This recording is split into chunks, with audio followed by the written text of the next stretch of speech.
Então, boa noite a todas, a todos. Vamos, como sempre, iniciar o nosso encontro, rogando as bênçãos do Criador, do Mestre Jesus, da espiritualidade, agradecendo por esse instante de confraternização, de estudo, que possamos contar com o amparo dos bons espíritos e que aqueles que não puderam hoje comparecer sejam envolvidos por essas vibrações de paz. Em teu nome, Senhor, iniciamos a reunião de hoje. Que assim seja. Que assim seja. Então, com muita satisfação, recebemos novamente a Daniela Sbravati aqui conosco, atendendo a pedidos, né? O pessoal tinha dúvidas sobre Umbanda e ela vem nos trazer esse tema. Desejamos desejar que ela fique à vontade aqui no nosso grupo, como nem todos a conhecem.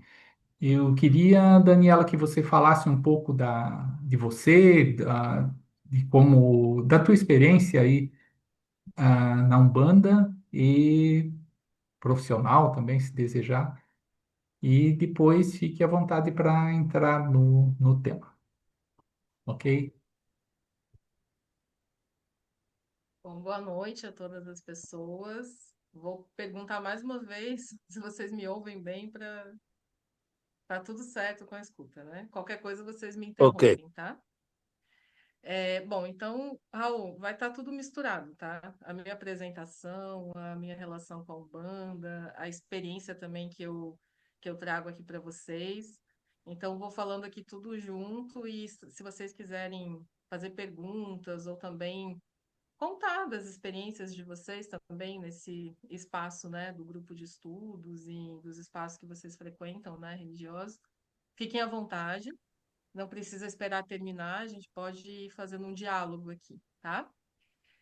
Bom, então, como o Raul já havia dito, eu me chamo Daniela e eu sou de uma cidade no interior do estado chamada Curitibanos.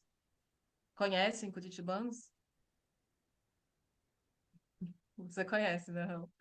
É uma cidade pequena, assim, né? E eu vim para cá, eu vim para Floripa, eu estou em Floripa agora, né? Aos 17 anos para fazer o curso de História na UDESC. E, e eu acho que é interessante contar um pouco para vocês, assim, da minha formação religiosa, digamos assim, até para que vocês entendam como é que eu cheguei na Umbanda, né? O porquê eu cheguei na Umbanda. A minha família em Curitibanos é católica, como a maioria das pessoas nessa cidade, né? E eu frequentei primeira comunhão, fiz a primeira comunhão, a crisma, todas essas etapas, né, do catolicismo e participei de grupo de jovens, sempre essa busca por alguma coisa, né? O desejo de buscar algo estava aqui latente, mas eu buscava e não encontrava, eu não me sentia identificada com aquilo que eu buscava. E ainda assim eu fui seguindo, né, na, nessa busca, frequentando alguns espaços católicos e na cidade de Curitibanos, assim como em vários do Brasil, né, também tem muitos centros espíritas. E a minha família era bem, transitava entre os espaços da igreja, do centro espírita. Acho que isso não é incomum, né, no nosso país esse diálogo, essa conversa de diferentes religiões. Então, eu também frequentava desde cedo alguns espaços de centro espírita. Me identificava com algumas coisas, mas ainda não era o lugar. Né? Eu sentia que ainda eu queria buscar outras coisas, era outro espaço, mas eu não sabia que espaço era. Porque na cidade que eu nasci, que eu cresci, existe algo muito presente até os dias de hoje, que é o racismo religioso. Então, não se fala muito sobre a Umbanda por lá, e quando fala, é de uma forma pejorativa, de uma forma que traz muito essa questão do preconceito, né? Do racismo mesmo. Então, eu não tive assim, a possibilidade ou oportunidade de conhecer melhor a Umbanda nesse meu percurso até os 17 anos. Aí eu vim embora para Floripa e vim cursar o curso de História. E nesse curso de História, eu fui me envolvendo com temáticas de pesquisa voltadas para as questões afro-brasileiras, africana e afro-brasileira, pensando na África, na diáspora africana e pensando na cultura negra no Brasil. Então, esses estudos, essas pesquisas que eu fui fazendo na universidade, os grupos que eu passei a fazer parte, me deram alguns sinais dos espaços religiosos por onde eu queria transitar, né? Me deram alguns sinais a partir de um conhecimento histórico, né, e muito respeitoso em relação às religiões de matriz africana, coisa que talvez eu não tenha tido contato antes, né? Que a gente vai carregando muitos estigmas e muitas barreiras, inclusive, né, em função do que eu já disse, né, desse racismo religioso. Então, nesse processo, né, de me aproximar dessa cultura, desses estudos da cultura de diáspora africana e de cultura negra no Brasil, eu também percebo que aquilo que eu tanto buscava, né, que era um espaço religioso que me contemplasse, com o qual eu me identificasse, talvez tivesse relação com esses espaços de religiões de matriz africana. E aí, nesse caso, né, no Brasil, a gente tem muito fortemente a Umbanda e o Candomblé. Na universidade, eu tive uma colega, uma amiga, que me apresentou um terreiro que ela fazia parte, né? Ela era filha de santo desse terreiro. E a gente já sabe, né, que nos terreiros, e isso é uma pesquisa do último censo, inclusive, há uma quantidade grande de pessoas brancas que transitam nesses espaços. Essa minha amiga que me apresentou o terreiro era uma pessoa, ela é uma pessoa negra e a única pessoa negra com quem eu estudei em todo o curso de história da UDESC. Então aí a gente já vê mais uma vez, né, o racismo se manifestando na medida em que a gente tem aí uma turma de 40 pessoas e que somente uma pessoa negra entrou nessa turma e em outras turmas esse número se repetiu, né, quando existia essa pessoa negra. E foi dessa pessoa que eu me aproximei e foi ela quem me apresentou um terreiro que, não sei se vocês conhecem, aqui em Florianópolis a gente tem um bairro chamado Tapera, e esse bairro, foi feita uma pesquisa lá por uma pessoa que estava fazendo um trabalho de conclusão de curso na UFSC, e essa pesquisa mostrou que a Tapera é o lugar de Florianópolis que tem o maior número de terreiros de Umbanda e Candomblé. E esse terreiro que me foi apresentado era na Tapera. Então, essa amiga era filha de santo do terreiro, toda a família dela frequentava. E aí, quando eu fui pela primeira vez, eu senti, assim, a sensação que eu tinha era que aquele atabaque, ele tocava dentro de mim. Era uma força muito grande que eu sentia, uma conexão muito forte. E aí, naquele momento, eu acho que eu entendi que aquilo que eu buscava tanto estava num lugar como aquele. Não sei se naquele, na verdade não era naquele lugar, né? Mas era um lugar como aquele que me trouxesse aquelas energias, aquela música, era aquilo que eu desejava, né? Tudo parecia muito mágico, era muito diferente do que eu tinha tido contato até então. E em conversas com a minha amiga e outras pessoas de terreiro também, eu fui entendendo que o terreiro tem essa coisa da entrega muito forte, né? De uma disponibilidade que precisa ter para frequentar e fazer parte, ser filho de santo, que naquele momento me assustou. Aí eu pensei, não, é esse espaço que eu quero, mas não agora, né? Eu não me sentia ainda, enfim, não me sentia pronta para realmente frequentar um espaço como filha de santo, fazendo parte. E aí eu deixei esse desejo de lado, né, um pouquinho de lado, e continuei estudando a temática. Eu não estudo especificamente religião, né? O meu tema de pesquisa não é a Umbanda, mas eu pesquiso a cultura, negra no Brasil. Então, eu pesquiso a história dos negros no Brasil. E isso me traz muito da religião também, né? Isso também traz a religião principalmente como um ato de resistência dessas populações negras. Então, a minha conexão com a religião, com a Umbanda, ela vai por aí, né? Esses estudos me mostram que as populações negras no Brasil, as populações que foram sequestradas, né, trazidas à força para o Brasil, Uma das formas de sobrevivência, uma das estratégias de sobrevivência delas é por meio da religião enquanto uma resistência. Ou seja, as pessoas resistiram, elas foi possível para elas resistirem nesse momento também porque elas tinham, né, os seus rituais religiosos, tinham a sua cosmovisão, as suas crenças. Então, a religiosidade como dispositivo de resistência é algo que fez muito sentido para mim. E aí, quando eu fui buscar a Umbanda para realmente frequentar um espaço, era isso que eu tinha em mente. Se a Umbanda é resistência e foi construída a partir da resistência da população negra, a gente precisa ser muito respeitoso com a Umbanda, na medida em que a Umbanda representa a cultura negra. Eu acho que esse é um ponto fundamental assim para a nossa conversa, né? Por mais que sim, haja muitas pessoas brancas transitando em espaço de terreiro, e que ótimo, né? Isso não é um problema. A gente precisa lembrar que comunidade de terreiro, né, os guias, os ancestrais que estão nos terreiros e que vêm trabalhar junto com os médios, são pessoas que vivenciaram o processo de escravidão, vivenciaram o processo de diáspora africana e vivenciaram esse pós-escravidão também, né? Então, a gente recebe essa sabedoria ancestral e compartilha com quem visita os terreiros, mas é sempre sabendo de onde que vem esse conhecimento, né? Esse conhecimento vem de uma trajetória bastante difícil, sofrida, os aprendizados que os nossos guias na Umbanda nos compartilham com a gente são aprendizados de vivências de resistência, né? Dessas vivências que eu falei para vocês agora, né? De vivências em diáspora africana e de resistência desse sequestro dessas pessoas que foram trazidas para cá. Não sei se eu tô me fazendo entender, gente. Tá todo mundo tão... A gente desacostuma, né, Raul, dessa conversa online, assim. E aí? Mas, enfim, vocês estão me ouvindo, né? Tá tudo bem? Ok.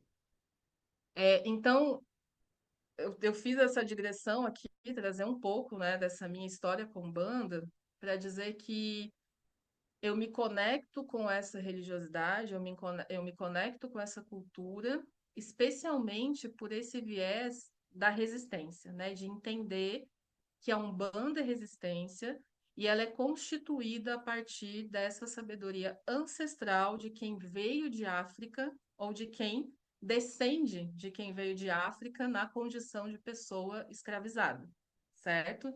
Então, esse é um primeiro ponto, assim. Eu retomei essa relação com a Umbanda não faz tanto tempo assim, né? Eu até frequentar um terreiro, eu visitei muitos, eu fui visitando muitos terreiros e tantos de centro espíritas também no meio do caminho, né? A gente vai transitando pelos espaços, por esses espaços religiosos. E eu só me tornei filha de santo de um terreiro, foi o único, né? Eu sou, porque pessoas podem ser filhas de santos de diferentes terreiros em diferentes momentos da vida, né? É, fazendo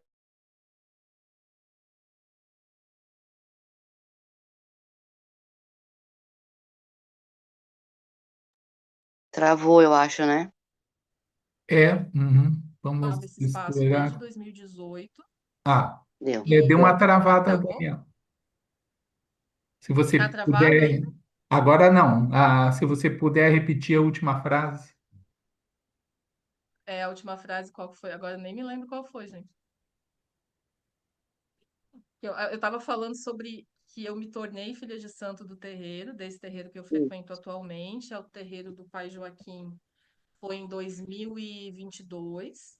Eu frequento desde 2018, né? Eu conheci esse terreiro em 2018. De lá para cá, eu também estive em outros, né? Conheci, frequentei, porque existe algo que num terreiro você pode ir para assistir, você pode ir para acompanhar uma gira, e depois você também pode consultar com as entidades quando elas incorporam nos médiums, né? E aí, então, eu fazia parte da assistência. eu participava dessa maneira, né? Então, de 2018 até 22, a gente passou aí por uma pandemia também, né? Então, foram processos difíceis que as pessoas, que nós todos vivemos.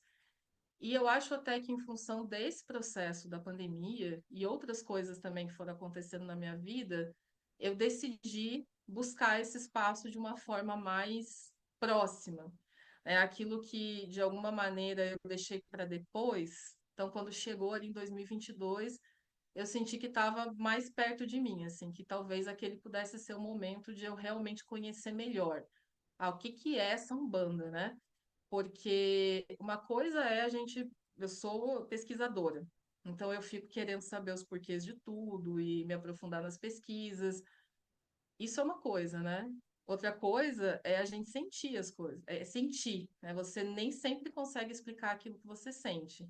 Nem sempre eu consigo ter respostas e explicações para o que é a Umbanda, porque talvez elas não existam nesse plano que a gente está, né? Ou no que a nossa consciência alcança. Mas antes eu ficava muito nesse lugar, assim, né? De quem está pesquisando e quem quer saber os porquês. E daí eu encontrava um monte de furo, né? Porque se a gente for nessa lógica, seja no espiritismo, no catolicismo, nas religiões em geral, né? E tem o quê de transcendental, a religião tem um quê do que não se explica. Tem muito que se explica e tem muito que se estuda a respeito, mas também tem algo que é muito mais da crença e da crença, inclusive, naquilo que a gente não está vendo, né? Mas é no que a gente sente. Então, é algo que é bastante particular, mas que também é coletivo. Então, eu saí um pouco desse lugar de quem faz a pesquisa, de quem só quer a resposta, e eu fui para esse outro lugar de passar a frequentar o terreiro, então, para ser aquela pessoa que, de certa forma, se entrega, né, para aquilo, para aquela experiência e que aí o Raul falou assim, que a Daniela vai trazer, né? Algumas vai responder dúvidas sobre a Umbanda e questão. Olha, não sei, talvez eu vá trazer até mais questões aqui para vocês, né? Porque eu estou sempre cheia de questões no que se refere a isso, né? Eu não sei se é um caminho em que a gente vai acumulando respostas. Eu acho que é um caminho que a gente vai acumulando mais e mais perguntas, porque tem coisas que realmente, assim, a nossa razão, a nossa consciência terrena aqui, ela não alcança. Então, tem momentos em que a gente precisa se entregar e sentir o que está acontecendo, né? Dito isso, eu só estou dizendo isso porque, assim, a gente não tem respostas para tudo, em nenhuma religião, em nada nesse mundo, né? E, e a Umbanda, ela tem uma particularidade, assim, que existem fundamentos na Umbanda, com certeza, mas cada casa, cada terreiro de Umbanda vai operar de uma forma diferente. É porque existe o quê? A Umbanda, a palavra significa curandeiro. Então, a Umbanda, ela trabalha com a cura, né? É uma religião que trabalha com a cura, com a ideia de curar. Umbanda vem do tronco linguístico banto, né? Então, em África, quando a gente pensa em escravização no Brasil, quando a gente pensa em sequestro de pessoas africanas que foram trazidas para trabalhar de forma compulsória no Brasil, a gente precisa ter em mente que essas pessoas foram trazidas de lugares diferentes de África. Então, das duas regiões principais que essas pessoas foram trazidas, de África Central, que a gente vai pensar ali a região de Angola, né? E esse povo dessa região eram os Bantus, tronco linguístico Banto. Aí a gente vai ter também a região ali que envolve a Nigéria e os arredores, que era o povo Iorubá, tronco linguístico Iorubá. Então a gente tem, eu estou falando de dois, né? Mas a gente tem vários outros povos que foram trazidos para cá. Estes dois, eles se destacam nessa questão da religiosidade afro-brasileira, né? Da religiosidade africana, e as influências que nós temos na nossa Umbanda ou no Candomblé no Brasil vêm dessas duas culturas, desses dois troncos linguísticos, é o Banto e é o Iorubá. As pessoas conhecem mais o Iorubá, tem um nome para isso, que eles chamam de iorubatização da cultura afro, né? Que é por conta dos orixás. né? Os Iorubás cultuam os orixás. Então, quando a gente ouve falar de Oxum, quando a gente ouve falar de Oxumaré, né, de Exu também, de Xangô, são povos, e essa é a cultura dos Iorubás, tá? Aí, os Bantus, eles acabaram tendo menos destaque, né? Então, a gente não tem, as divindades deles não foram tão cultuadas nos terreiros dessa forma como os Iorubás, mas em todos os rituais de Umbanda, a gente tem essa mistura desse povo banto e desse povo iorubá. Então, você vai ver numa casa de religião, por exemplo, muitas vezes, um ritual de Umbanda que cultua o orixá, certo? Essa mistura, tá? Essa mistura de diferentes povos de África que vem e resulta na Umbanda no Brasil, a gente chama isso de sincretismo.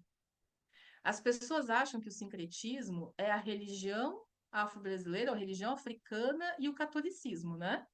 As pessoas têm isso em mente, de que o sincretismo é isso, e de que houve o sincretismo porque os negros, né, escravizados, não podiam cultuar a sua religião, então eles acabavam transformando seus orixás em santos católicos. Isso também existiu? Também. Mas não somente. O sincretismo maior na Umbanda, ele acontece dentro das próprias culturas africanas que foram trazidas para cá. Vocês imaginem, pessoal, alguém que vivia na África Central e que não tinha contato com alguém que estava lá na África subsaariana, sei lá, né? Então, essa pessoa não tinha contato com a cultura e com a religiosidade desse outro povo. Ela só vai ter contato quando é trazida para o Brasil. E é esse sincretismo que acaba acontecendo aqui. É por isso que nos terreiros, seja na Umbanda ou no Candomblé, a gente vai ter uma mistura de elementos de diferentes culturas africanas. Então, eu destaco isso, tá? Que o sincretismo, nesse caso, ele é dessa ligação, desse encontro de diferentes culturas africanas. Ah, existe o sincretismo em relação ao catolicismo? Existe, existe sim. Mas a gente vai ter também, atualmente, umbandas que negam essa vertente do catolicismo nos seus rituais, né? E por que isso, gente? Porque, historicamente, a religião, né, o catolicismo, o cristianismo em geral, né, foi este lugar, no início, lá na colonização, que representou a dominação de um povo sobre outro. Então, tem terreiros de Umbanda que optam por não trazer esse sincretismo com o catolicismo. Tem terreiros que trazem o sincretismo. Por isso que eu falei para vocês, né? Então, a Umbanda tem os seus fundamentos, mas as casas, né, os terreiros, eles são organizados de formas diferentes. Então, há quem cultue o sincretismo das culturas africanas e há quem cultue o sincretismo dessas culturas africanas e também do catolicismo, né? Pensando aqui na nossa cultura no Brasil, tá? Eu acho importante falar sobre essa questão do sincretismo religioso, porque a gente quase nunca, até mesmo dentro da própria Umbanda, a gente acaba não pensando muito nessa questão desse encontro de diferentes culturas africanas, né? Por quê? Porque existe esse imaginário desde a escola, né? De que a África é como se fosse tudo igual, né? A África é homogênea, só que a África é um continente. É um continente enorme, composto por vários países. Então, as culturas de diferentes lugares de África são diferentes. E a gente pode pensar na Umbanda como sendo a junção dessas diferentes culturas que vêm de diferentes lugares de África. E é muito por isso que a Umbanda, ela é resistência também. Ela é resistência de um saber ancestral. Ela é resistência sim, porque fez, de certa forma, a manutenção da vida de muitas pessoas que vieram para cá e foram escravizadas, mas porque ela também traz essa ancestralidade do que não é vivo, né? Do que não está aqui materialmente, mas que é essa memória, que é esse aprendizado que a gente recebe, né, na Umbanda dos nossos guias. Algum comentário, gente? Alguma questão?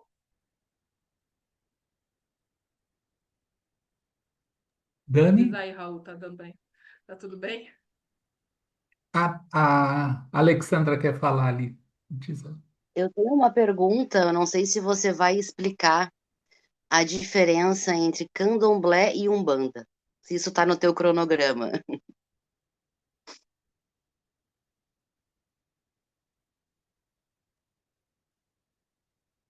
Então, é, falando do terreiro que eu frequento, tá? Porque daí a gente também vai ter essa questão, né? São muitos candomblés, são muitas umbandas. Mas a Umbanda, e aí assim, o que eu vou dizer é a partir também de um acúmulo de experiências que são minhas, né? Pode ser que outras pessoas tenham outras explicações, porque a Umbanda ela tem um marco histórico. E esse marco histórico é na década de 20. Para mim, assim, né, para o que faz sentido para mim, eu acho que esse marco histórico é apenas um marco histórico, mas a Umbanda já existia muito antes da sistematização que o Zezito de Araújo fez. Então, não sei se vocês já ouviram falar, mas ele era kardecista, né? Ele participava de um centro espírita, acho que é em Piedade, no Rio de Janeiro, e ele começa a receber, ele recebe um caboclo, e esse caboclo fala que ele tem, que no centro que ele trabalhava, que ele estava, que ele tinha que começar a receber essa linha de pretos velhos, de caboclos. E aí se coloca historicamente que a Umbanda teria nascido a partir dali, daquele momento, né? Então a Umbanda seria essa religião brasileira, aí esse marco histórico vai dizer isso, né? Que junta elementos, então, deste espiritismo, do catolicismo e da cultura afro-brasileira. Só que esse marco histórico da Umbanda, ele não, ele não dá a ênfase necessária e a importância necessária à cultura africana na Umbanda. A Umbanda, gente, é uma religião de matriz africana, principalmente isso. Ela pode ter outras influências, pode ter, né, ter se construído aqui no Brasil também com outros diálogos, mas ela é basicamente uma religião de matriz africana e na Umbanda, conforme diz o próprio nome, né, que tem a ver com a cura, o que que acontece? A gente recebe ancestrais, pessoas que já desencarnaram, né, enfim, mas que já viveram aqui, a gente recebe essas pessoas para aconselhamentos e para rituais de cura. Então, vou dar exemplos, assim, né? A gente recebe entidades, por exemplo, da linha dos pretos velhos, dos caboclos, dos Exus também, que seria esse povo da rua, o povo de esquerda que o Raul falou, né, no comecinho. Então, a gente tem na Umbanda essa conexão direta com estes guias. Os guias trabalham ou por meio do corpo dos médiuns ou por meio de outras formas também, não somente a incorporação, tá? Então, a Umbanda constitui-se destes rituais de cura com ancestrais que já viveram nesse plano, né? E que hoje fazem parte da nossa ancestralidade, né? Ou seja, o médium que recebe esse ancestral, ele já teve alguma conexão de alguma forma com esse ancestral, para que ele chegue, né? Para que ele seja o seu protetor, para que ele seja o seu guia, alguma conexão ali já existe. Ele já faz parte da sua ancestralidade, de alguma maneira, em algum momento da existência dessa ou de outras, tá? E o candomblé é essa mistura, é isso que eu falo para você, né? Tem candomblé por exemplo, no terreiro que eu faço parte, a gente tem uma parte que é a Umbanda, e nós temos uma mãe de santo da Umbanda, e a outra parte do terreiro é o Candomblé, que daí, na verdade, não é o nome, não é batuque, porque o Candomblé pode ter diferentes nomes dependendo do lugar de onde ele vem, né? Então, em Porto Alegre, é muito comum a gente ter o batuque, que seria o mais próximo do Candomblé, né? Então, o candomblé é digamos que uma sistematização dessas religiões africanas, tais como dos iorubás, também dos bantus, mas é mais comum a gente conhecer dos iorubás. E no candomblé, a gente também recebe os orixás, né? No caso dos Yorubás, são os orixás, né? Enquanto que na Umbanda a gente tem ancestrais, pessoas que já viveram nesse plano, no candomblé a gente trabalha com outras energias, né? Então, esses orixás, eles seriam divindades que representam elementos da natureza e, e carrega sempre, cada divindade tem a sua mitologia, tem toda a sua história por trás, né? Então, os filhos desses orixás, que a gente vai chamar de falanges, né? A falange de Oxum, a falange de Ogum, eles vêm, né? Eles vão trabalhar a partir da energia desse orixá, né? Ou não só de um orixá, porque no fim a gente também tem conexão com todos, né? Mas no candomblé a gente não está trabalhando com guias espirituais que já viveram aqui, né? Ou que já estiveram aqui nesse plano, tais como, por exemplo, os pretos velhos, que foi o exemplo que eu dei para vocês antes, né? Então, as energias são outras.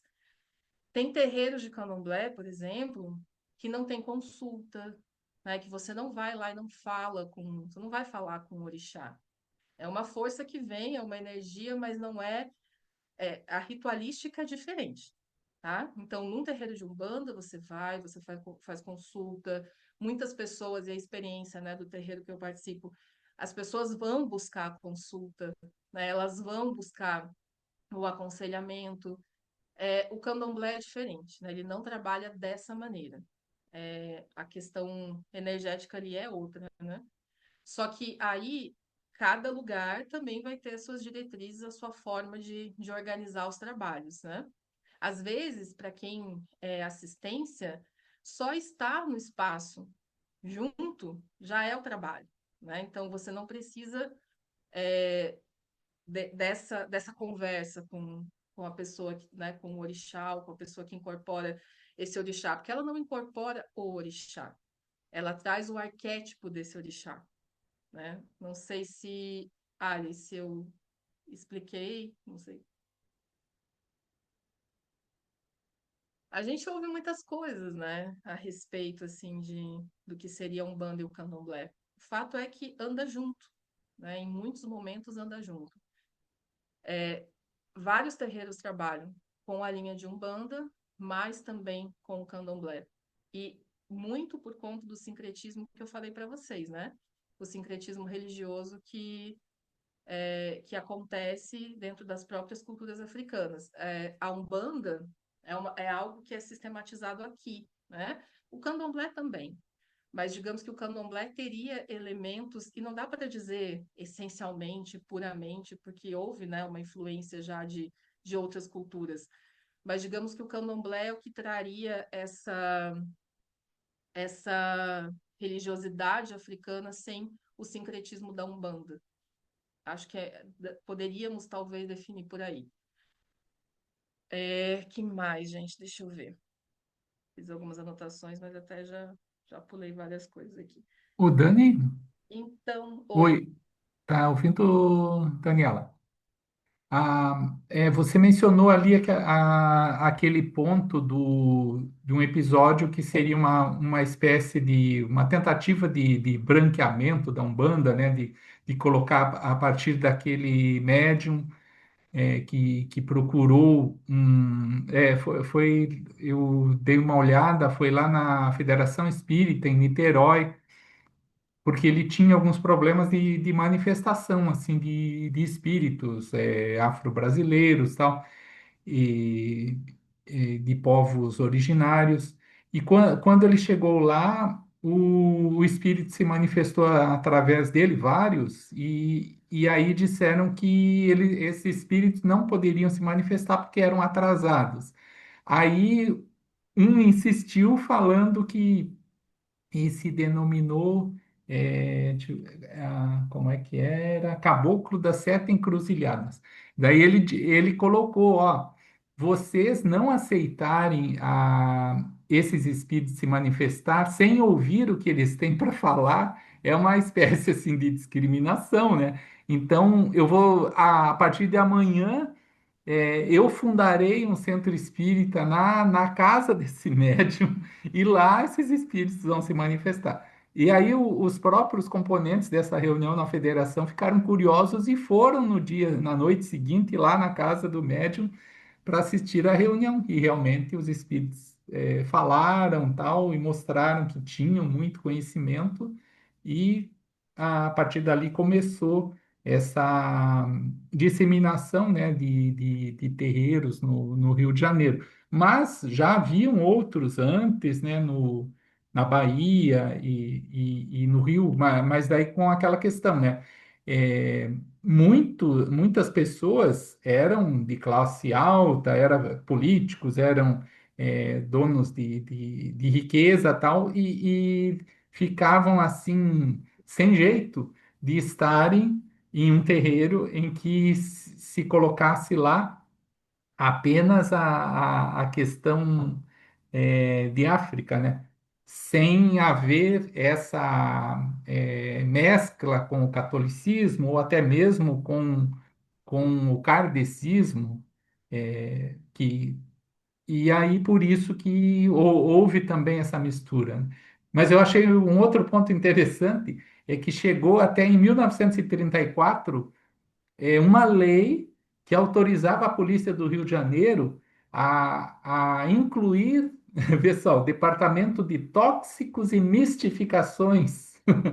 Eles foram autorizados a investigar tanto os umbandistas como os maçons e os kardecistas com relação às suas práticas, né? Então, em alguns momentos, essa discriminação, essa perseguição era comum aí a todos esses, né? Desculpa se eu me excedi. Perfeito, Raul. Eu acho que esse até foi um ponto que eu trouxe aqui na outra vez que eu vim, né? Foi em 2023, que era algo que a gente conversava bastante, né, Raul, no trabalho. Que esse marco histórico, né, do surgimento da Umbanda, quando eu digo que eu não reconheço como o surgimento da Umbanda, é por isso que o Raul falou, que a Umbanda já existia muito antes disso, né? Então, muito antes do Zezito de Araújo manifestar as suas entidades, né, as entidades que o acompanhavam, a Umbanda já existia. Esses rituais religiosos já existiam. Inclusive, havia uma perseguição enorme por parte da polícia em relação a quem cultuava, né, essa religião. Então, a gente tem aí vários documentos, códigos de posturas, o Código Criminal, né, no pós-abolição principalmente, que nos mostram isso. Então, esse marco, vamos considerar que esse marco histórico, ele torna a Umbanda mais palatável para a branquitude. É isso que acaba acontecendo. Porque a partir do momento porque o kardecismo, por mais que pudesse ser perseguido, né, por mais que ele pudesse ser perseguido, ele não vem de uma população marginal como a população negra escravizada e pós, né, e liberta, digamos assim. Então, é de um outro setor social. A gente está falando de intelectuais que tiveram contato com os estudos de Kardec, é outra coisa, né? E que, por mais que pudesse ser perseguido, é diferente, né? A gente está pensando aqui, nesse caso, também em classe social. Então, quando pessoas de outro estrato social buscavam os recursos da Umbanda, já que é uma religião de cura, e a branquitude buscava. Desde a época colonial, os senhores buscavam as pretas velhas rezadeiras, né? Só que existia um véu sobre isso, né? Então não se falava, eram as escondidas. Para todos os efeitos, a religião era a religião do demônio. Não podia, né? E aí ela era perseguida pela polícia, mesmo que muitas vezes a branquitude se beneficiasse dela. Quando acontece essa situação com os Zezito de Araújo, a gente vê então aí se criar um tipo de umbanda que poderia ser mais aceita pela população branca ou por outros estratos da sociedade, né? Porque a gente está falando de uma pessoa, né, que era de centro espírita, que manifesta certas entidades, mas não todas. Então, vejam bem, se antes era proibido que os pretos velhos chegassem, né, nas mesas kardecistas, por exemplo, Depois passa, então, o Zezito de Araújo, ele abre o espaço dele, né? E começa a receber essas entidades, mas algumas entidades não podem. Algumas entidades da Umbanda, como, por exemplo, a linha que a gente chama de linha de Exu, que seriam as pombagiras, essa não pode, né? Então, tinha aí o que a gente vai chamar de uma higienização da Umbanda, né? Então, tanto que se criou um termo, gente, que foi mais ou menos dessa época, que não sei se vocês conhecem, mas é a Umbanda branca. Tem tipos de Umbanda, né? E tem uma Umbanda que ela é chamada de Umbanda branca, que é aquela Umbanda que todo mundo se veste de branco, que a ritualística é. E na Umbanda todo mundo veste branco. Só que a gente tem diferentes vestimentas para diferentes rituais, né? Só que na Umbanda branca é sempre de branco e só de branco. E você não manifesta, por exemplo, os guias de linha de rua, que seriam então os marinheiros, os pombagiros, os Zé Pilintras, né? Então você manifesta somente algumas linhas. E, assim, aí acho que vem muito nesse sentido do que o Raul falou, né? Quando se começa a tirar elementos africanos dessa Umbanda, quando se começa a tirar também aquilo que se entende como marginal dessa Umbanda, para que ela seja mais aceita. Então, a Umbanda sistematizada nesse marco histórico, ela era essa Umbanda branca. Branca no sentido da vestimenta, mas também no sentido de tirar, de alguma forma, esses elementos de matriz africana. Porque a gente está falando, pessoal, do início do século, né? A gente está falando de início do século XX, a gente está falando de pós-abolição. Então, realmente a perseguição em relação à cultura negra era muito grande. Se existe racismo religioso hoje em dia, se a gente precisa ter lei para tipificar o crime de racismo religioso, imagina como é que era no pós-abolição. Então, para que essa religião fosse algo aceitável, digamos assim, precisou ser sistematizada dessa forma. Ainda há terreiros que vão nessa linha, nessa diretriz da Umbanda Branca? Sim, inclusive o terreiro do próprio Zezito de Araújo é dessa linha, né? Ele existe até hoje. Que ele é um terreiro que se confunde um pouco ali com o centro espírita, né? Eu vi algumas reportagens da família e que eles têm isso, né? De que apenas alguns tipos de entidades, alguns tipos de guias é que vão incorporá-la no lugar, né, no espaço deles. É um problema essa junção, né, do espiritismo com a Umbanda? Não, não é um problema. Eu acho, inclusive, que o próprio, acho não, né, o próprio Allan Kardec, quando ele fez a sistematização do espiritismo, ele também buscou de diversas fontes, né? Ele fez estudos em povos diferentes. Então, isso que ele traz como a sistematização do espiritismo é também fruto de experiências dele com outras culturas. E muito da experiência do espiritismo, né, da realidade, ela se conecta também com a da Umbanda, né? Não são universos completamente diferentes, dialogam em muitos momentos. A questão é quando se tenta de alguma forma, e isso acontece, né, tirar os elementos de matriz africana da Umbanda, e aí às vezes se dá um nome de casa espírita, porque a gente sabe que, mesmo que seja perseguido, o espiritismo é mais aceito na nossa sociedade. Não sei se me fiz entender, gente. Assim, né, existe uma aceitação melhor em relação ao espiritismo do que em relação à Umbanda, embora sejam religiões que dialogam em muitos aspectos, né?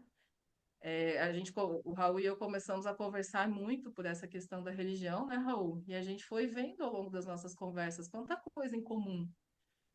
Eu que já frequentei também, né, espaços, centros espíritas, casas espíritas e hoje sou da Umbanda, eu consigo perceber, né, vários pontos de encontro. Mas o que acaba acontecendo muitas vezes vai ser pai de santo ou mãe de santo de Umbanda que vai tornar o seu terreiro em casa espírita justamente para não ter que enfrentar o racismo religioso. Ou também porque não entende sobre a religião, né, sobre o fundamento da Umbanda. Também pode acontecer, né, gente? Isso também faz parte. Então, acho que esse ponto que o Raul abordou é muito importante, sim. Porque na história, né, como historiadora, isso é bem presente na minha vida, né, nos meus estudos. A gente tem os marcos históricos, a história oficial, mas a gente também tem aquela história contra-pelo, né? Aquela que a gente vai buscar na entrelinha das fontes históricas, dos processos, dos documentos. E aí o que eu estou compartilhando aqui com vocês, eu acho que vai mais nesse sentido, né? Nessa história das entrelinhas. E aí, gente, eu acho que a gente tem ainda um tempo de discussão, né? Eu vou tentar ir amarrando aqui para um fechamento. Eu falei que iam ser mais questões do que respostas, né? Acho que eu trouxe vários pontos que a gente pode discutir ainda, mas tem um ponto da Umbanda que eu acho que causa bastante, assim, né? Que é essa questão da incorporação. Mas que é isso, afinal de contas, né? Que é essa incorporação? E algo que fascina as pessoas, mas que também gera, né, medos e dúvidas e tudo mais. Então, voltando aqui para a minha experiência, quando eu fui para o terreiro, né, quando eu comecei a frequentar, eu já tinha muito forte comigo a presença de três guias. E eu sabia que eles eram presentes na minha vida, assim, que me acompanhavam. Principalmente, eu sinto muito fortemente a presença de uma preta velha, de uma avó. Ela me acompanha desde muito tempo, e eu sei que ela me acompanha, eu já pude conversar com ela, já vi, né? Então, eu sei que ela está comigo. A presença também de uma pombagira e de uma cabocla. A pombagira foi a mãe de santo que me ajudou a identificar, né? Porque ela também nesse papel de guia espiritual, as mães de santo.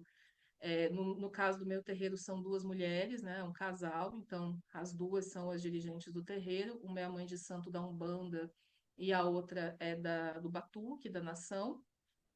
Elas têm esse papel de nos orientar, né? As mães de santo, os pais de santo, os dirigentes de terreiro, têm o papel de orientar os filhos de santo, de constituir, né? Porque vejam, a nomenclatura é a nomenclatura de família, né? Pai, mãe de santo, filhos de santo, irmãos de santo. Então a ideia é esse viver nessa coletividade. Num terreiro a gente busca esse espaço de pertencimento, viver nessa coletividade, e os pais de santo, mães de santo, são essas pessoas que vão nos orientar nesse espaço, que também vão colocar regras, vão colocar seus limites, mas sempre em diálogo com os filhos, né? Então, terreiro, gente, é muito mais do que um dia de gira. Terreiro é a vida, né? É tudo que você vive para além da gira, inclusive, né? Para quando chega no dia de um trabalho, a gente chegue ali pronto para aquele trabalho, né? Então, há muitos encontros que acontecem fora do dia do trabalho. Existe uma relação que vai se estabelecendo entre os filhos, né, e os dirigentes do terreiro. Então, essa ideia de coletividade, isso é em todo terreiro, né? E aí, quando eu entrei, eu sentia essa presença dessa avó comigo, né? A Mãe de Santo também me ajudou a identificar outras presenças, que aí seria de uma cabocla e de uma pombagira. Mas eu pensava, gente, como é que se dá isso de incorporar, né? Eu não vou viver isso aqui, porque parecia algo tão extraordinário. Imagina, você deixa o seu corpo e alguém entra no seu corpo e fala por você, como é que funciona isso, né? Então vejam, eu que era alguém que achava que estudava sobre a Umbanda, era muito desavisada sobre isso, né? Porque eu não tinha vivido a experiência.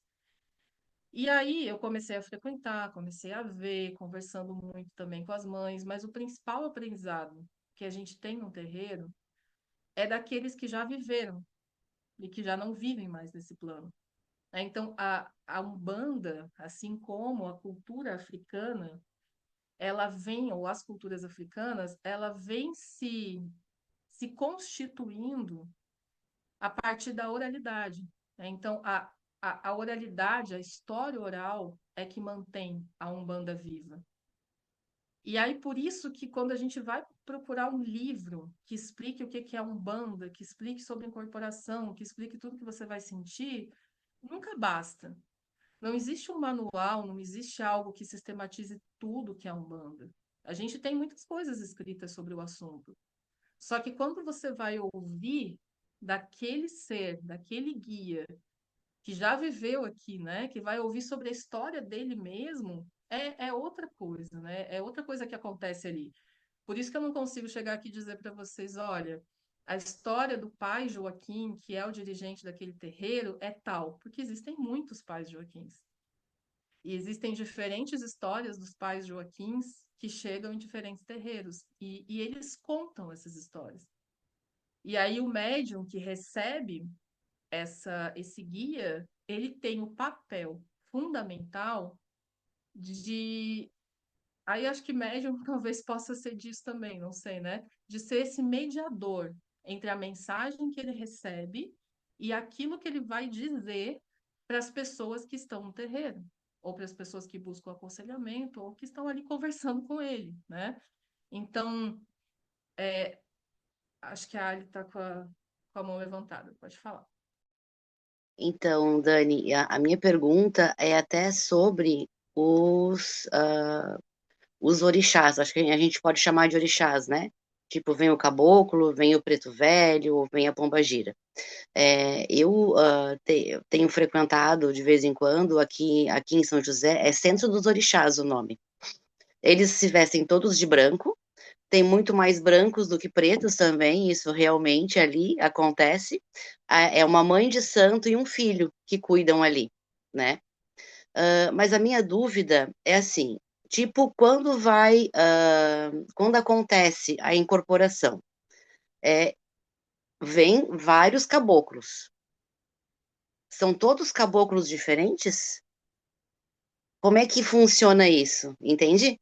Tipo, como ele recebeu a entidade, são todos caboclos, se posicionam de uma maneira como caboclo, andam diferente, muda o rosto, né? Tem toda essa característica do caboclo, mas a minha dúvida é: existem vários tipos de caboclo que vão incorporar nessas pessoas?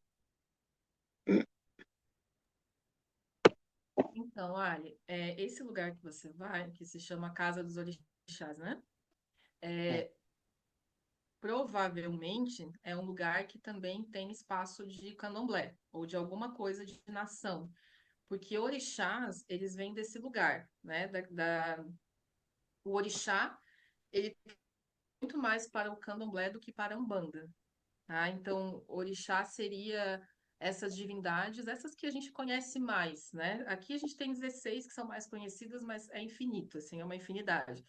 Então, tais como eu já citei antes, né? A Oxum, o Ogum, os orixás, eles não, a vibração deles pode incorporar na pessoa, né, no filho de santo, mas eles não fazem aconselhamentos, né? Então, os rituais de cura da Umbanda acontecem com os guias espirituais. E esses guias aí sim são os caboclos que você está falando. O que às vezes acontece é que os caboclos podem estar na linha de alguns orixás, né? Sei lá, como o Ogum, por exemplo. Então, esse sincretismo que acontece entre a Umbanda e o Candomblé, por exemplo. Mas quando você fala sobre os caboclos, né? A gente tem uma infinidade de caboclos. A gente nem consegue mapear quantos. E às vezes se manifestam caboclos que nunca se manifestaram. Tipo assim, tem alguns que são conhecidos, né? Então, a Cabocla Jurema, por exemplo, ela é muito conhecida. A Cabocla Jurema que vai incorporar no terreiro que eu faço parte, por exemplo, é a mesma Cabocla Jurema que incorpora lá no terreiro de São José. Ela tem o mesmo arquétipo. Ela tá na mesma linha, mas ela não é a mesma cabocla, né? Ela é uma guia espiritual, né? Uma entidade que acompanha aquela pessoa em quem ela incorpora, entende? Então, são pessoas que viveram aqui, infinidades de pessoas, né? Com nomes que a gente nem imagina. Assim como os pretos velhos também, a gente vai ter a Maria Conga, vai ter a Dona Avó Benedita, vai ter, enfim, e assim vão surgindo mais também, né? Quando os guias começam a chegar e o médium estabelece essa conexão de conversa com o guia, o guia começa a conversar com o médium. Vai dizer o seu nome, vai dizer de onde vem, né? Tem o pai Joaquim? em outros terreiros, tipo, o terreiro que eu frequento, o nome é Terreiro do Pai Joaquim. Tem Pai Joaquim em quase todos os terreiros. Mas o Pai Joaquim que vem naquele terreiro, ele pode ir em outros terreiros também. Ele pode incorporar em outros lugares, mas não quer dizer que é sempre o mesmo. É aquele arquétipo daquele guia, daquela entidade, mas que se manifesta, né, em outros guias também de outros lugares. Não sei se eu me fiz entender. Dá para entender? Não? Rani, eu tenho uma. Pode perguntar. Eu não sei se eu sei responder, mas Não, mas na mesma linha que a Alessandra falou, eu tenho uma pergunta mais na questão prática. A escolha dessa incorporação, ela é da entidade espiritual ou é a chamado de? Entende assim, a pessoa, através do cântico, de oração, tá? Chama uma entidade para ser incorporada. Ou ela que escolhe fisicamente a pessoa que vai fazer, que vai ser incorporada para. então, a entidade, normalmente, quando uma pessoa chega no terreiro, ela já carrega as suas entidades. Ela já tem os seus guias espirituais que a acompanham e que muito provavelmente já fazem essa proteção dessa pessoa, né? Então, não é só uma conexão lá no terreiro para a pessoa trabalhar com a entidade. Já são entidades que acompanham essa pessoa e que fazem parte, de alguma forma, da ancestralidade dessa pessoa.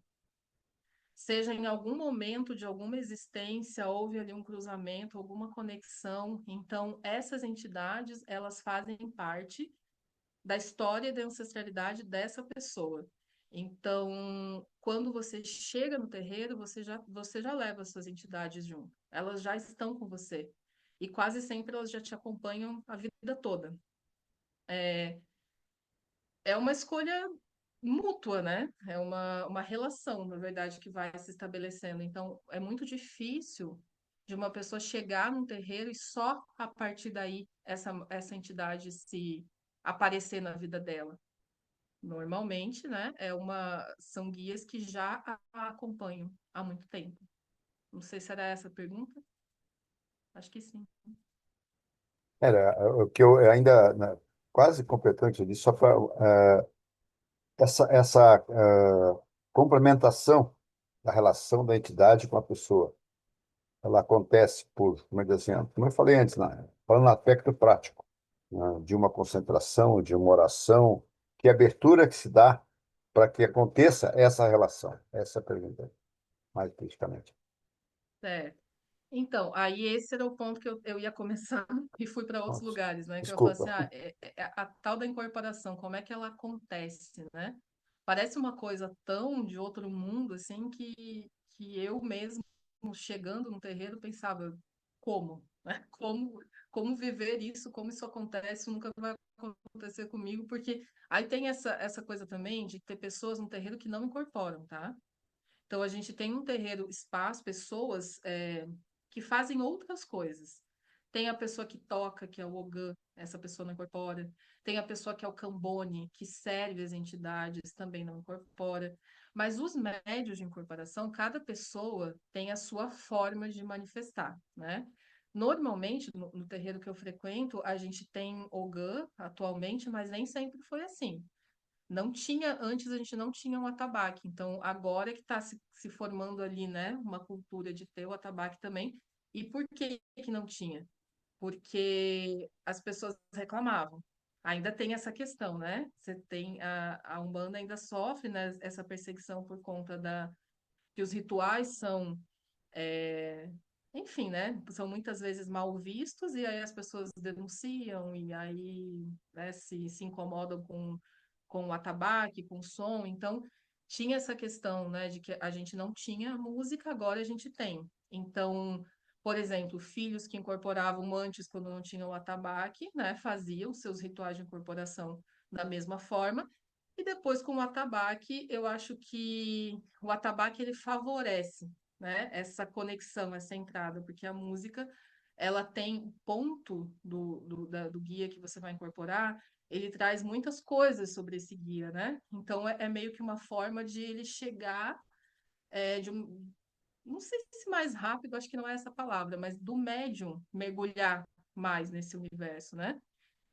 Eu vou falar da minha experiência, né? Porque é do que eu consigo dizer, assim, eu acho que não é igual para todo mundo, e as pessoas vão viver experiências diferentes em diferentes momentos da vida. Mas, por exemplo, quando eu chego no terreiro, as sessões de Preto Velho, para mim, sempre são muito fortes, né? E tem muito a ver com esse guia, essa guia espiritual que me acompanha, que é a minha avó, essa Preta Velha. Então, eu sinto ela muito forte comigo, né? Eu sinto a vibração dela quando é dia de sessão, eu já sinto quando eu estou saindo de casa. Eu já começo a fazer as coisas pensando nela, eu já começo a cantar ponto, eu já começo a pegar ervas, assim, eu já vou me preparando para aquele momento quando eu chegar no terreiro. A gente chega no terreiro, a gente começa a limpar o terreiro, a gente arruma o congá. Então, a gira vai acontecer às 7, a gente já chega às 2 horas da tarde. Organiza tudo e aí você vai meio que também limpando o espaço para que esses guias cheguem, né? Então, quando chega na hora da gira, a gente já está ali totalmente mergulhado naquele universo. A gente já abriu esse canal, né? Porque a gente já estava ali o tempo todo e pensando nisso, e se conectando. E aí, quando o primeiro que vem no terreiro, na sessão de Preto Velho, é o pai Joaquim, né? Que é o Preto Velho da Mãe de Santo do terreiro. Ele vem, ele abre os trabalhos e ele vem a partir de um ponto específico dele. Ele já vem há muitos anos, então já vem num processo diferente, né? Tem pessoas que elas não precisam se manifestar tanto fisicamente para a entidade chegar, que é o caso do pai Joaquim, né? Ele chega, às vezes a gente nem percebe que ele está ali e ele chegou. Mas outras pessoas, e eu acho que eu ainda estou nesse processo também, elas vão sentir muitas coisas físicas, né? Eu sinto muitas coisas físicas, eu sinto dá um pouco de tremedeiras, eu fico um pouco ansiosa quando chega no momento da incorporação, quando eu sinto que está chegando, né? Quando toca o ponto é muito mais forte, né? A vibração de quando chega a entidade, a gente leva um tranco assim na chegada e depois ela estabiliza. Você fica até com dúvida, será que está aqui ainda, né? Mas eu, particularmente, eu sinto ainda muitas coisas físicas e eu me conecto mais quando eu ouço a música, né? Que a tua pergunta era como é que abre esse campo para a chegada, né? Esse campo abre você, sim, antes de chegar na gira, com certeza. Você precisa ter todo um preparo, um trabalho que ele vai, às vezes é de uma semana toda, mas que eu sinto mais intensamente é no dia que vai ter a gira, desde a hora que eu acordo, né? E eu acho que é um pouco por aí, assim, a gente vai abrindo esse canal mesmo, tentando se conectar com o guia, né? E aí, quando ela chega, não só a minha preta velha, mas enfim, os outros guias também, da gira, eles chegam com os seus elementos, né? Então, alguns fumam cachimbo, outros gostam de um tabaco né? De um tabaquinho com ervas, usam muitas ervas para benzer, né? Então, bastante boldo, manjericão, arruda, guiné. Então, é difícil passar por um preto velho, uma preta velha, e não levar uma erva junto, né? Então, sempre buscar levar esses elementos, né, com os quais eles gostam de trabalhar. Mas eu acho que tem muito essa coisa das vezes a gente achar que a incorporação ela é como se fosse um se deixar, né? Então, quando o guia chega e ele incorpora, é como se ele tomasse o meu corpo. E eu já pensei isso, né? Tanto que o medo de incorporar também vinha disso. Poxa, mas alguém vai tomar o meu corpo, e eu não vou saber o que eu estou fazendo? Algo assim, né? E aí eu entendi que não é assim que funciona. Que, na verdade, a incorporação na Umbanda, ela é um trabalho coletivo. Você trabalha junto com o seu guia. Então, eu e várias pessoas no terreiro, eu acredito que a maioria, a gente não perde a consciência do que está acontecendo. Esse guia vem e ele vai te dizer coisas, ele vai te dizer para fazer coisas, e você vai também decidir se vai fazer essas coisas ou não. Ou seja, o médium que está ali falando em nome de um preto velho, ele tem total responsabilidade sobre o que ele está falando. Inclusive, precisa ter muito conhecimento do que é a própria religião, do que é a Umbanda, do que é a história desse preto velho, para não fazer más interpretações e acabar falando besteira para as pessoas, né? Porque isso também pode acontecer, né? Então, é importante ter cuidado.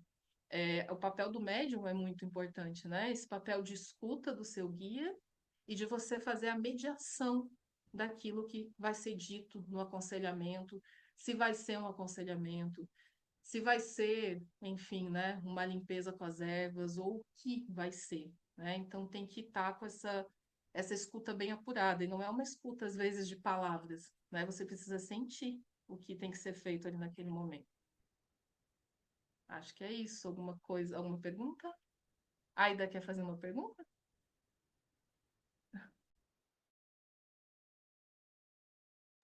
O microfone está fechado, Aida.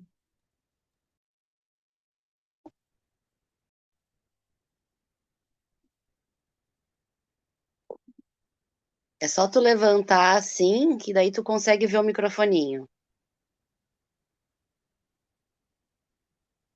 Levanta a tua tela ali.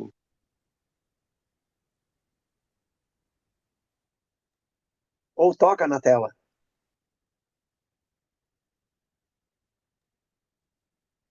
Abriu agora? Sim. Ah, tá. Eu digo assim, essas oferendas que a gente vê, ela é da Umbanda? Ela pode ser também da Umbanda. Você se refere a que tipo de oferenda? Que a gente vê nas encruzilhadas, principalmente, né? Uhum. Várias É de coisas, Umbanda, várias. É de sim. Umbanda. Oferendas em encruzilhadas podem ser oferendas ligadas ao povo da rua, né? Aos Exus, às pombagiras.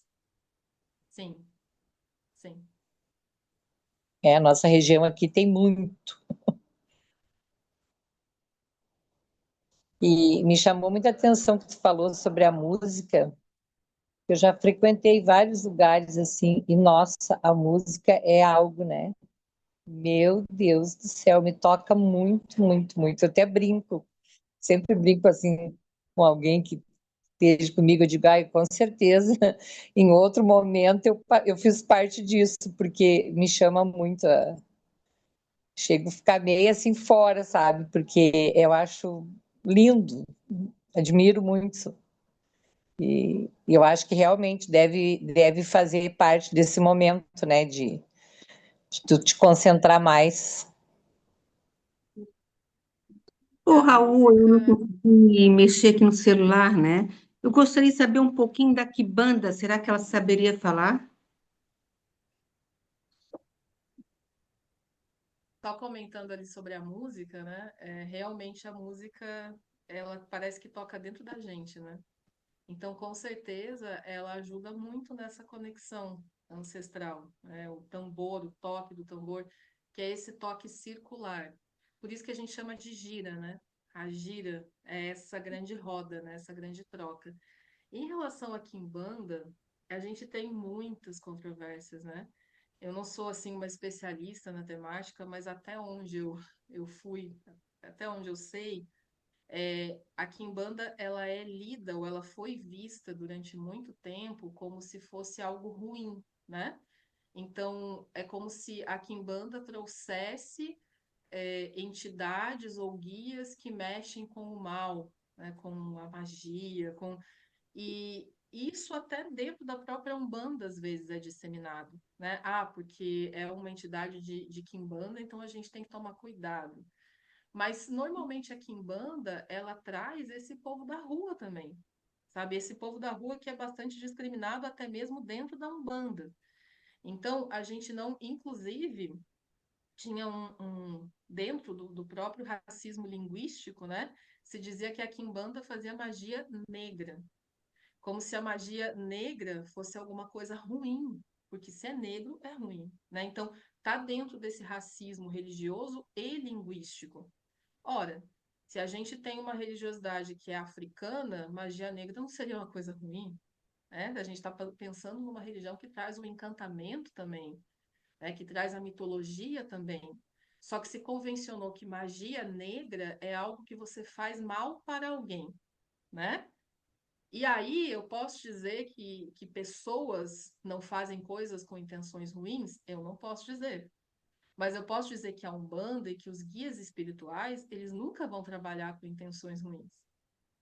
Às vezes a gente, mas se a pessoa tem intenção, isso acontece. Isso é da pessoa, isso é das pessoas humanas, né? E aí a Kimbanda, ela entra nesse lugar. Eu não sei explorar, né, exatamente as nuances históricas aí da Kimbanda, mas eu sei que ela vem nesse lugar de separar o que é a Umbanda, especialmente essa Umbanda branca, do que seriam essas energias que trabalham com a magia negra, entre aspas, né? Então, a ideia de que a Kimbanda trabalharia com energias muito densas, né? Então, se é um trabalho de Kimbanda, esse é pesado. Você já deve ter ouvido isso, né? As pessoas falam, se é de Kimbanda, esse é, você quer resolver aquele negócio ali, acabar com aquela pessoa, vai para Kimbanda. Isso não é real, né? A gente tem diferentes linhas, diferentes vertentes, mas a Umbanda, a gente está falando assim, porque Umbanda estaria, né, dentro dessa grande religião que é a Umbanda. A gente está falando de cura. A gente não está falando de fazer o mal para alguém, né? Agora, se pessoas mal intencionadas vão tentar usar isso de diferente. Gente, assim, a força da intenção das pessoas é muito grande, né? Mas é o que eu falei para você, né? Eu não posso dizer sobre todos os espaços, todas as casas de religião, mas o fundamento da Umbanda é a cura. Então, não tem nenhuma linha que trabalhe com isso que seja para o mal, né? Ou para o que a gente convenciona como mal. Agora, eu não sei te dizer, assim, muito aprofundadamente sobre a Kimbanda, né? Sobre quais seriam os guias e tudo mais, não sei. Mas podemos procurar saber, né, Raul? Tá pesquisando aí? Só dá um tempinho aqui que eu já trago. Dá tempo ainda. Temos pouquíssimo tempo, mas se mais alguém tiver alguma colocação. Eu queria fazer uma pergunta para Desculpa Daniela. só, Silvio, só para complementar ali da Rose, que a Rose tinha perguntado, eu não sei se você pergunta por alguma questão específica, Rose. Você quer comentar a Não, sua não, pergunta? é Não sei. curiosidade mesmo. Eu queria saber a Porque, diferença que eu não sabia. assim, ó, vai ter terreiro, assim, não, algumas culturas vão dizer que a quimbanda é essa linha de esquerda. De novo, né, Raul? A linha de esquerda. Por exemplo, os Exus, as pombagiras, os marinheiros, né? Esse povo que seria um povo marginalizado. Viveu na Terra enquanto um povo marginal, né, no sentido da exclusão, e aí agora retorna nesses aconselhamentos, acompanhando os médiuns e também nos ajudando, nos protegendo, né? E trazendo todo esse aprendizado que eles acumularam ao longo das suas existências aqui. Então, seriam guias que eles estariam mais próximos da gente, sabe? Quando você vai num Certo. ritual de terreiro e que daí tem uma sessão de Exu e os guias também bebem, fumam, e tem essa conexão com aquilo que é mais terreno. Aquilo que faz a conexão, inclusive, são esses elementos, né? O parte do que faz a conexão. E isso é muito julgado, né? Então, às vezes, se convenciona como nessa perspectiva da Umbanda branca, que tentaria tirar certos elementos da Umbanda, aí isso ficaria para a Quimbanda. Isso não digamos que não é unânime, né? Em todas as. Mas mais ou menos o senso comum entende dessa forma, né? A Quimbanda seria esse lugar da linha de esquerda. Desculpa, Silvio, eu só queria complementar. Agora pode Muito falar. obrigada, Daniela. Ok, Daniela. Na verdade, eu queria fazer uma colocação a respeito dessa questão, mas também te perguntar outra coisa. Sobre essa questão, eu queria então assim te perguntar sobre essa ideia de que, ok, a Umbanda ela é cura, certo? Mas aí, por exemplo, se eu estou atrás de um trabalho, se eu tenho interesse, se eu quero resolver um problema financeiro, ou se eu tenho interesse em prejudicar alguém, alguém diz assim, não, vai lá naquele centro de Umbanda lá, que lá eles fazem. Quer dizer que aquele centro de Umbanda não pode ser caracterizado como Umbanda, porque Umbanda é cura, Umbanda ele desviou do caminho. Depois tu me responde essa questão. E a outra é assim: vocês têm alguma preocupação com o fenômeno, no momento do fenômeno? Tu falou dessa interação, né, dessa entrega, dessa coisa coletiva, com o animismo, tá? Com a ideia de que pode ser apenas o médium que esteja e que esteja conectado consigo próprio e não com alguma entidade. Por exemplo, um médium desses, tu falou, né, que chega, que o centro abre cedo, as pessoas chegam, as pessoas vão limpar, depois vão se preparar e tal. Desde cedo tu já sai de casa, tu relatou aqui, né? Tu já sai de casa com essa conexão, sentindo e tal. Será que tem médiums na Umbanda que passam o dia muito ruins, não têm condições de se dedicar, se concentrar, não sentem, e chegam lá só para não deixar de trabalhar, não deixar de ir ali para o centro e fazer o seu trabalho? Será que esses aí, será que pode haver algum que não consegue essa conexão e acaba fazendo um trabalho mais anímico, mais dele próprio? Como é que é essa questão? Vocês têm essa preocupação? Então é basicamente isso. Obrigado.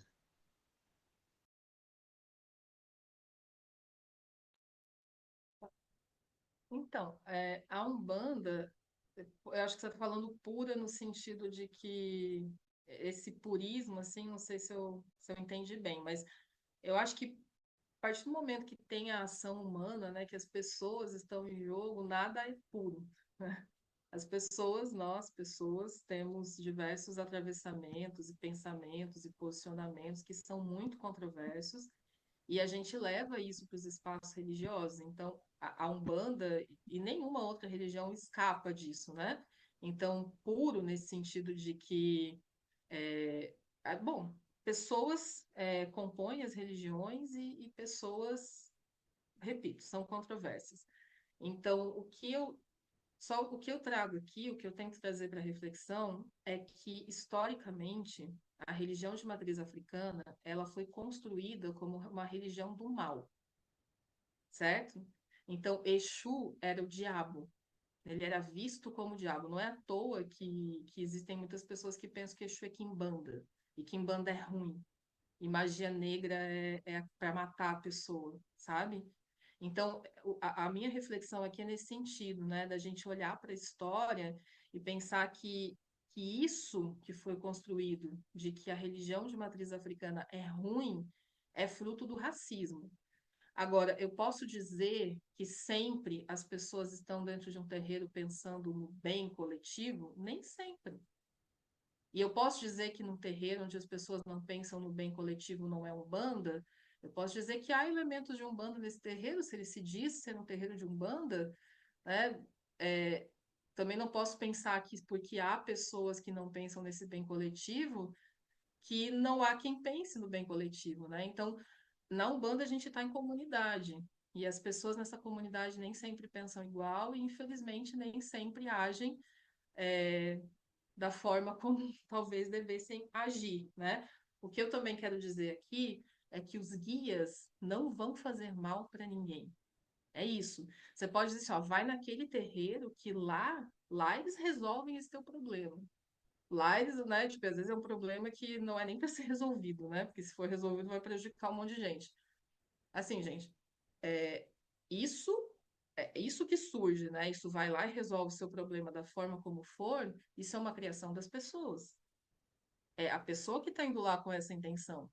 A responsabilidade disso é dessa pessoa e do dirigente de terreiro que aceita as demandas dessa pessoa. Porque aí acho que a gente entende que a gente tem um campo que se abre aí e que às vezes dá espaço para outras energias. Vocês trabalham com isso também, né? Acho que vocês entendem que às vezes a gente tem, no espiritismo, são espíritos zombeteiros, que às vezes se intrometem, que às vezes, né, causam o caos, enfim. E quando a gente mexe com certas coisas, a gente também pode dar espaço para energias que são bastante controversas, que podem desestabilizar. Então, é mais ou menos nesse sentido, assim, eu quero dizer que a Umbanda não é que ela é pura, né? E as pessoas que praticam a Umbanda são somente bondosas. São pessoas, seja na Umbanda, seja no catolicismo, seja no espiritismo. Mas é importante a gente refletir do porquê que foi a Umbanda e o Candomblé também, que foram religiões demonizadas. Por que que são essas religiões que são tidas como religiões que fazem o mal? Era mais nesse sentido. Agora, dizer que pessoas que praticam essas religiões não pensam o mal, não desejam isso também, daí não posso dizer, né? Porque as pessoas são as pessoas, enfim, a humanidade, né?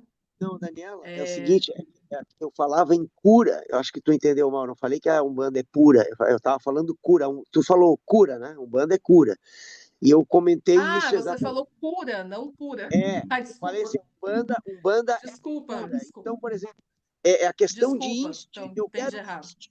não, assim, eu quero institucionalizar o processo. Por exemplo, um centro de Umbanda em que se fazem práticas que não são aquelas preconizadas para a cura. É isso que eu digo. Não um médium, não uma pessoa, não um dirigente, mas a instituição. Essa instituição que se desvia dessa linha normal da cura, ela pode se dizer não é da Umbanda? Não, não pode dizer. É Não, Umbanda. não é Umbanda. Ah, tá, ok. É isso. Ok. Não, não. Se a gente está pensando em algo que se desvia da cura, que vai para um outro lugar, né, de que você estava, eu acho que até vai para esse lugar do estigma, né, que muitas pessoas pensam dos trabalhos que são para prejudicar outras pessoas, isso não é um bando. Pelo menos, né, até Ok. onde, no espaço que eu pratico e nos estudos que a gente faz, a gente sabe que existem pessoas que muitas vezes se aproveitam da religião para obter poder e outras coisas, né? Acontece, infelizmente. Mas esses espaços não são espaços de cura. Pessoal, infelizmente nós já extrapolamos o nosso Só um tempo. pouquinho, Raul, que o Silvio tinha feito outra pergunta, eu só queria responder a pergunta dele Ah, rapidinho, tá. que Então, era para sobre o encerrar, animismo. Então, para encerrar.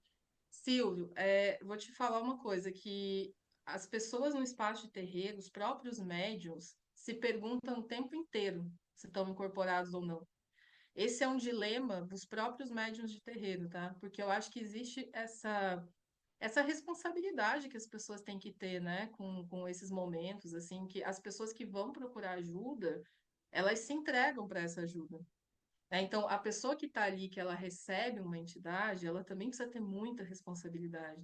E é um processo extremamente cansativo. Porque, sim, a gente se pergunta, a gente fica com medo de: será que eu estou inventando tudo isso? Será que isso aqui é um delírio coletivo? Meu Deus, o que está acontecendo, né? A gente vivencia coisas no corpo, né? A gente vivencia processos que são totalmente fora do que seria a nossa rotina, e mesmo assim se pergunta.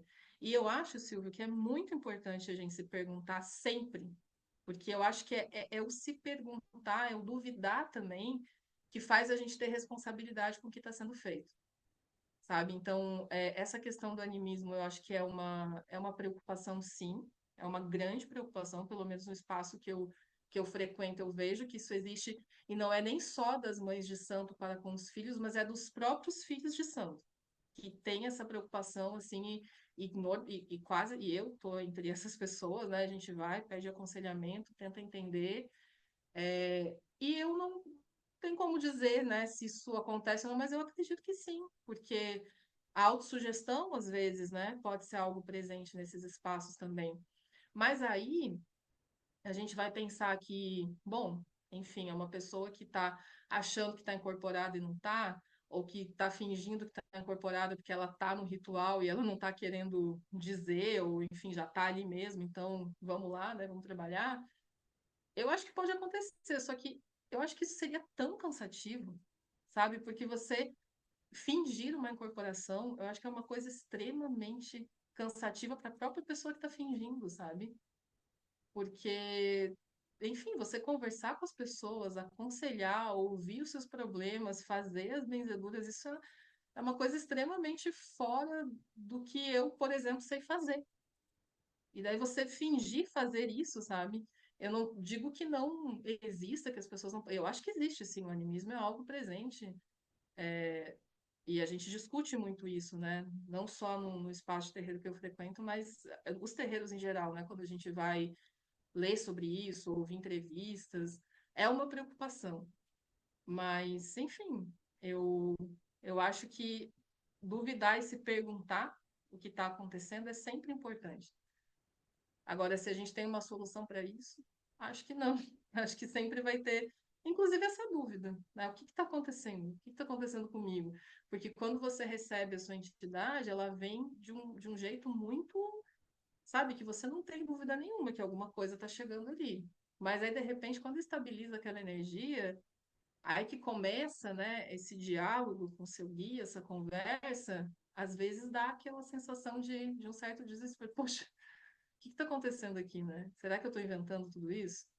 E aí, por que é importante a gente sempre se perguntar e duvidar? A minha mãe de santo sempre fala isso, né? Enquanto você tiver dúvidas e você estiver se perguntando, você está num caminho, sabe? Porque quando você tiver certeza demais, você vai achar que não tem mais nada para aprender. E aí isso, né, segundo ela, e eu acredito que sim, isso é perigoso, quando a gente cria certeza demais sobre as coisas, né? Eu acho que o aprendizado é sempre a gente construir perguntas, né? E por isso que também eu venho aqui conversar com vocês hoje cheia de questões. Pessoal, agradeço muito essa Obrigado, escuta, Daniela. muito, muito obrigada. Obrigada pelas questões de vocês, pelo acolhimento. Obrigada, Raul, por me chamar mais uma vez. E é isso. Acho que está encerrando, né? Então, boa noite para todo mundo. Nós só vamos fazer aqui um breve encerramento e eu queria pedir que quem tiver ainda mais alguma pergunta, em função do nosso horário ter extrapolado, vocês coloquem lá no grupo do WhatsApp que creio que a Daniela vai responder se eu encaminho para ela e depois coloco a resposta lá no grupo também. Desculpe aí a Onis que ela também tinha, mas a gente já passou 15 minutos aí do nosso horário. Então, obrigado, Daniela, mais uma vez. E, e a sua presença aí foi fundamental aí para que a gente conhecesse mais sobre a Umbanda, que não sabíamos quase nada.